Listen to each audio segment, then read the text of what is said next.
சம்மதமே இறைவா, சம்மதமே தலைவா, உன் மாலையிலே ஒரு மலராகவும் பாலையிலே சிறு மணலாகவும் வாழ்ந்திட சம்மதமே இறைவா, மாறிட சம்மதமே சம்மதமே இறைவா.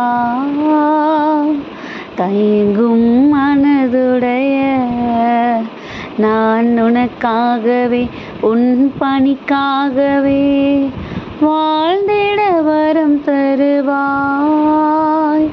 கருவாக என்னை படைத்து உய கண்மணியாய் என்னை வளர்த்து கரமதிலே ஒரு பதித்து கருத்துடனே என்னை காக்கின்றார். சம்மதமே இறைவா. ஹாய் குட்டீஸ், எல்லோரும் எப்படி இருக்கிறீங்க? நல்லா இருக்கீங்களா? ஹாப்பியாக இருக்கீங்களா? நமக்கு ஏசப்பா சூப்பராக ஒரு புதியதொரு மாதத்தை தொடங்கி வச்சுருக்கிறாங்க. கடந்த மாதம் வரையிலும் நம்மளை கண்மணி போல் பாதுகாத்து எந்த ஒரு குறையும் இல்லாமல் நம்ம இந்த உலகத்தில் வாழ்கிறதுக்கு தகுதி உடையவங்களாக நம்மளோட ஒவ்வொரு நொடி பொழுதையும் அவர் மாற்றி நம்மளை இன்னும் இங்கே இருக்க வச்சுருக்காரு. அப்படின்னா நம்ம அவருக்கு எப்பயுமே நன்றி உள்ளவர்களாக இருக்கணும். குட்டீஸ், இன்றைக்கி ரொம்ப சூப்பரான ஒரு பாடல். நம்ம மாதத்தில் நாளே ஏசப்பா கிட்ட ஏதோ ஒரு விஷயத்துக்காக ப்ராமிஸ் பண்ணுறோம். கண்டிப்பாக ஏசப்பா, கண்டிப்பாக இதை பண்ணுறேன் ஏசப்பா அப்படின்ட்டு. அது என்ன விஷயம்னு உங்களுக்கு புரிஞ்சா குட்டீஸ்? நம்ம பொதுவாகவே நம்ம ஃப்ரெண்ட்ஸ் கிட்டேயோ இல்லை நம்ம ஃபேமிலியில் நம்ம மம்மி டேடி கிட்டேயோ நம்ம என்ன பண்ணுவோம்? ப்ராமிஸ் பண்ணுவோம். இல்லை மம்மி டேடி நம்மக்கிட்ட ப்ராமிஸ் பண்ணுவாங்க, நான் உனக்கு இதை கண்டிப்பாக நீ இதை பண்ணனா நான் உனக்கு இதை பண்ணி கொடுப்பேன், நீ இந்த தடவை ஃபஸ்ட் ரேங்க் வாங்கினா நான் உனக்கு கண்டிப்பாக இந்த கிஃப்ட் வாங்கி தருவேன். நான் நிறைய ப்ராமிசஸ் நம்மளும் கொடுத்துருக்கோம், நமக்கும் கொடுத்துருப்பாங்க. அப்படி தானே குட்டீஸ்? ஆனால் இன்றைக்கி ஏசப்பா கிட்ட நம்ம ஒரு ப்ராமிஸ் கொடுக்குறோம். என்ன ப்ராமிஸ் அப்படின்னா, அதை தான் இந்த மாதம் முழுவதும் நம்ம அட்லீஸ்ட் நம்ம ட்ரை பண்ண போகிறோம். அது நம்மளால் அந்த ப்ராமிஸை கடைப்பிடிக்க முடியுதான்னு நம்ம ட்ரை பண்ண போகிறோம் குட்டீஸ்.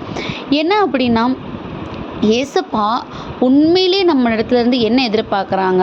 இல்லை ஏசப்பா நம்மகிட்டருந்து எதுவுமே எதிர்பார்க்கலையா? நம்ம ஏசப்பாட்டிருந்து ஏதாவது எதிர்பார்த்துட்டு இருக்கோமா?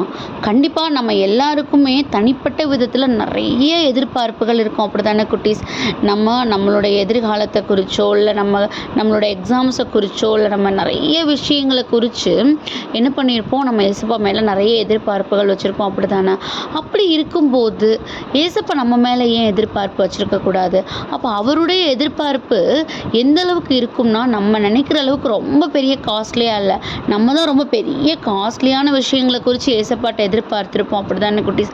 ஆனால் ஏசப்பா நம்மக்கிட்ட எதிர்பார்த்துருக்கிறது வேறு எதுவுமே இல்லையா குட்டீஸ்? அவர் நமக்காக உருவாக்கி கொடுத்துருக்கிற நம்மளுடைய இருதயத்தை தான் குட்டீஸ். எதுக்காக இந்த இருதயத்தை போய் ஏசப்பா கேட்குறாங்க? அதுக்காக எதுக்கு நம்மகிட்ட ப்ராமிஸ் கேட்குறாங்க அப்படின்னு நினைக்கிறீங்களா? அவர் நமக்கு அதை அருமையாக உருவாக்கி கொடுத்துருக்கிறாரு. எப்படி அருமையாக உருவாக்கி கொடுத்துருக்கிறாரு? அப்படி அருமையாக உருவாக்கி கொடுத்த அந்த இருதயத்தை நம்ம என்ன பண்ணுறோம்? இந்த உலக சூழ்நிலைகளுக்கு ஏற்றபடி மாற்றணும்னு நினச்சி அதை என்ன பண்ணிடுறோம்? ரொம்ப கஷ்டப்படுத்திடுறோம் குட்டீஸ். அப்போ அதை உருவாக்குனவருக்கு எப்படி இருக்கும்? ரொம்ப கஷ்டமாக தானே இருக்கும்.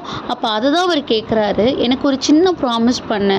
நீ அந்த இருதயத்தில் நான் உனக்கு கொடுக்குற வார்த்தைகளையும் நான் உனக்கு கடைபிடிக்க சொல்கிற அந்த வழிகாட்டுதலை மட்டும் நீ வச்சுக்கிட்ட அப்படின்னா கண்டிப்பாக உன்னை என்னோட உள்ளங்கைகளில் வச்சு நான் காத்துக்கொள்வேன்னு சொல்லியிருக்காங்க. இன்றைக்கி இந்த உள்ளங்கைகளை வச்சு காத்துக்கொள்வேன்னு சொல்லும்போதுக்கும் இந்த மாதத்துக்கு நமக்கு கொடுக்கப்பட்ட வசனத்தையும் கேட்கும்போது எனக்கு ரொம்பவே கனெக்ட் ஆச்சு குட்டீஸ்.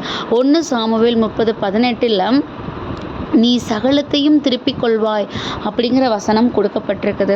கண்டிப்பாக நான் சகலத்தையும் திருப்பிக் கொள்ளணும் அப்படின்னா, அது அப்படி எனக்கு ஒருத்தவங்க ஒரு பிளெஸிங்ஸ் கொடுக்குறாங்க அப்படின்னா அவங்களுக்கு நான் என்னெல்லாம் இழந்திருக்கேங்கிறது ஃபஸ்ட்டு தெரியும். அப்படித்தானே?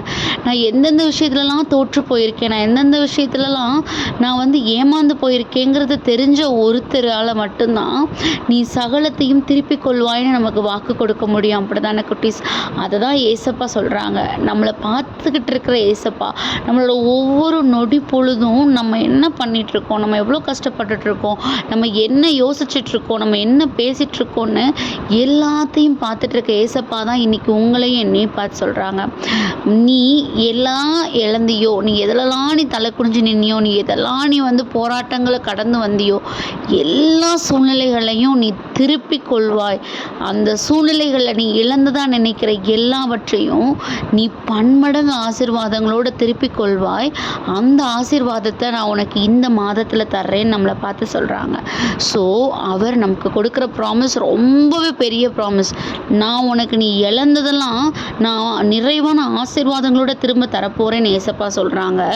அவர் நம்மக்கிட்ட இருந்து எதிர்பார்க்குற ஒரே ப்ராமிஸ், அதுக்கு தேவையான நம்மளோட இருதயத்தை அவர் கொடுக்குற வார்த்தைகளால் நம்ம நிரப்பி அதை நம்ம மட்டும் அனுபவிக்காமல் நம்மளை சுற்றி இருக்கிறவங்களுக்கும் அவரோட வார்த்தைகள் எடுத்து கொண்டு போய் நம்ம எப்போ அவரோட செட்டைகளுக்கு நிழலில் அவரோட உள்ளங்கைகளுக்குள்ளே நம்ம இருக்க ட்ரை பண்ணுறோமோ, கண்டிப்பாக இந்த மாதம் நம்ம இழந்ததாக நினைக்கிற நம்ம இழந்து போன, சோர்ந்து போன, நம்ம தலை குனிஞ்சு போன எல்லா காரியங்கள்லையும் நம்ம எதெல்லாம் இழந்தோமோ அதெல்லாம் பன்மடங்கு ஆசீர்வாதங்களோடு அவர் திரும்ப கொடுப்பாரு.